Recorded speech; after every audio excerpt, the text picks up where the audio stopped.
I just keep coming back to this idea of gratitude, deep gratitude, and ska.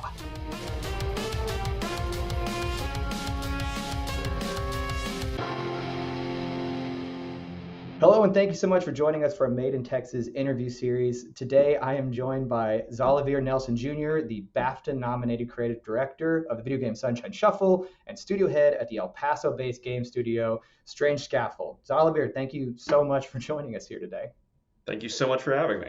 Well, first of all, congratulations on the continued success of Sunshine Shuffle. I have played the game. I'm not the only one in the office who played, but I want to say congratulations because I spent several hours after I needed to playing poker.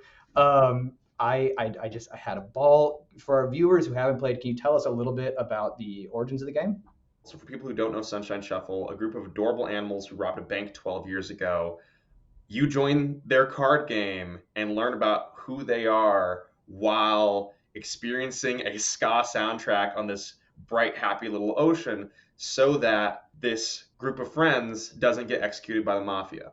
Originally, that wasn't the premise at all. This is mid-pandemic that the project gets started up.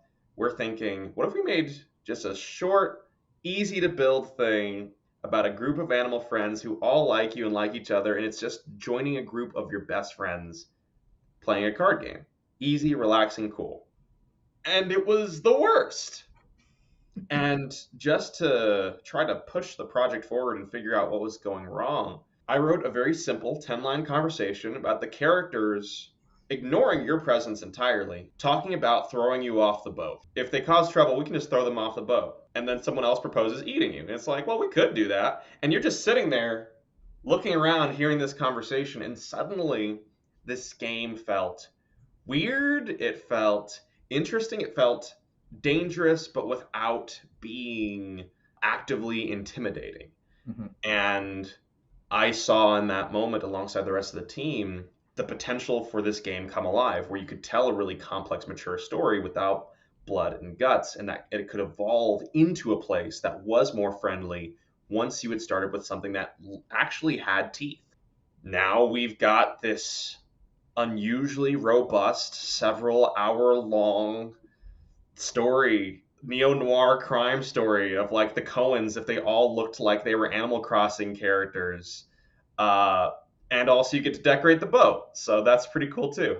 Yeah, well, switching gears a little bit here, because you and by extension Strange Scaffold are based out of El Paso. What has kept you in El Paso for all these years? Being based out of El Paso specifically, I think it has this almost perfect balance of being small enough that you have a great cost of living, you have a fantastic arts community here. There's a really great punk scene, like punk music scene here. They have a film festival here.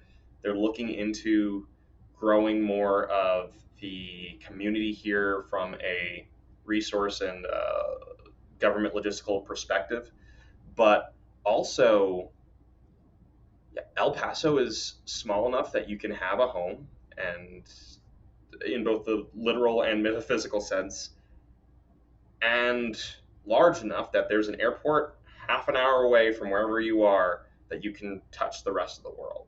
And the idea of El Paso being a home base that can extrapolate art and incredible people and experiences into the wider world is kind of a perfect encapsulation of Texas as a whole.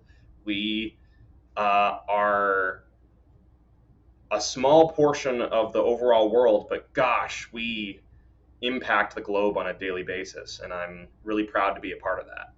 Can you talk about what you have coming up, both yourself and Strange Scaffold? We're collaborating actually with another Texas-based developer, Level Up Labs, who made one of the early hits of Steam, the giant PC platform. They made a game called Defender's Quest. And after 10 years of development, they were like, we want to finish Defender's Quest 2. Can you help us? And that game is going to be shipping in the near future. Other projects on the horizon, like Stranger Things VR and the upcoming South Park game that I worked on inside of Strange Scaffold. We announced recently a turn-based character action game. It's about a group of teens fighting for their small towns, slaying demons, and figuring out who they are along the way. It's called Teenage Demon Slayer Society, and that's been announced for PC, and we're looking at bringing it to consoles and other stuff when that eventually does release. And in the very near future, we have El Paso Elsewhere, a supernatural action game about a black monster hunter going into a haunted motel to kill the Lord of the Vampires, the monster he loved, before she ends the world.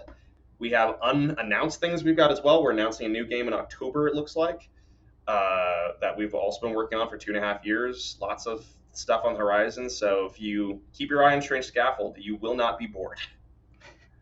Well, we will certainly keep our eye on Strange Scaffold. We are so excited to see what comes next. We're big fans of what's come before, so we can't wait to see what's on the horizon. Xalavier, thank you so much for coming out, spending some time talking to us. Thank you so much for making the things that you make here in Texas. I think we're all better off that you do so. We really appreciate, all the time. Thank you. It was a delight, and thank you for both the insightful questions and for having me here.